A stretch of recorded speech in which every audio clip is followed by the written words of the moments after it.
Hi guys! Welcome to my simple prank. Ako na pala si Isel Joy. Saka siya sa to iwan. Naaran na Dear Alice.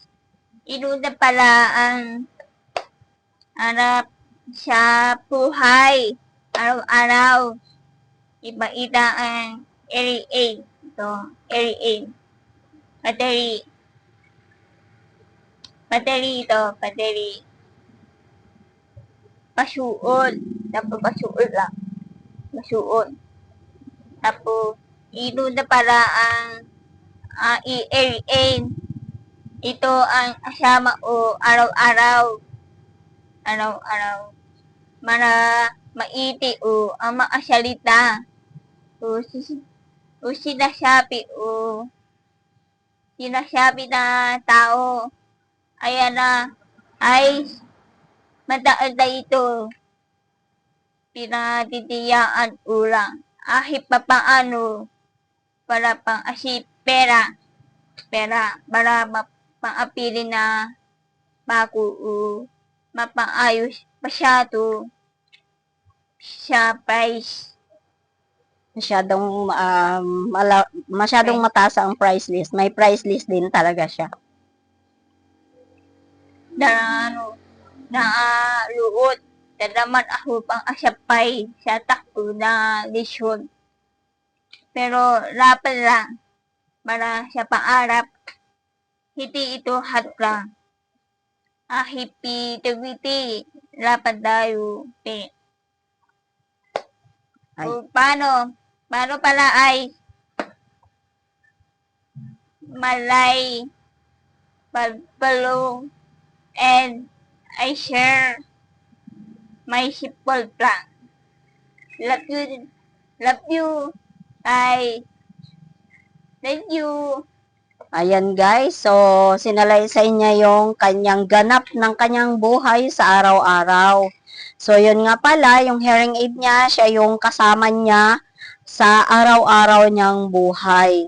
So kapag pumapasok po siya, yan po yung kanyang kasama sa kanyang buhay sa araw-araw tuwing pumapasok siya. So yun po ay magapasukan na naman. So, ang sinasabi niya, mahihirapan na naman daw siyang makisabay sa ibang mga estudyante, gawa ng medyo may kalumaan na talaga yung kanyang mga hearing aid. Yun ay, yung isa ay nagluluko na. Kasi kaliwa kanan po yan guys, yung kanyang hearing aid. Ayan, so, ayan, may extra lang siya, yan. Sa kaliwa at sa kanan. So, yung sa kaliwa guys ay nagluluko na rin, pati yung pinapakita niya, ayan, luma na rin din po kasi, kaya siya ay nagluluko na. So, ayun yung battery niya, ilang piraso na lang yan? Tatlo. So, 3 piraso na lang. So, nag-iisip na naman siya kung paano na naman namin ma-afford yung kanyang battery. Ayan, kasi araw-araw po niyang ginagamit yan. Sa isang araw ay ilang days yan ginagamit mo nga? Yung isang battery po is pumapatak lang po siya ng 5 to 8 days. Yung isang battery. Kaya sa loob ng isang kinsinas ay gumagamit siya ng 2 battery. Ayun. So, sa isang buwan, minsan gumagamit siya minsan sa isang buwan ay 4 hanggang 5 battery. So, di ba napakagastos guys? Kaya lang, so sabi niya nga, hindi hadlang ang pagka-PWD natin. Ayan, so laban lang daw. Laban lang talaga sa buhay para sa pangarap. So, sa mga PWD dyan, laban lang rin kayo, kagaya ng anak ko na si Giselle Joy. So, 3rd year college na siya ngayon, IT. Dati siyang nag-civil engineering sa PCIC. So, kaso mayroon siyang teacher na pinagkakatampuhan doon, kaya siya ay nag-ship ng ibang course, nag-IT siya. Pero awa ng Diyos, third year college na siya sa pasukan.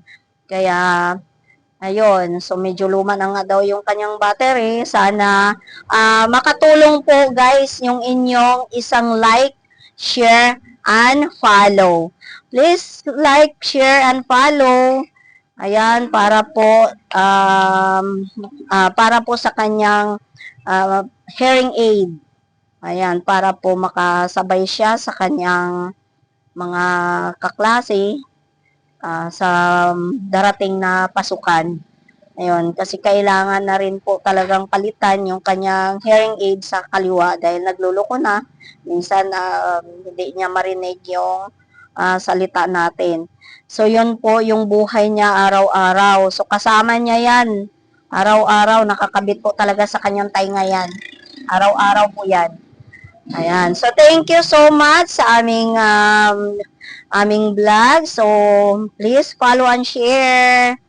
Maraming salamat guys. God bless. Bye-bye. Bye!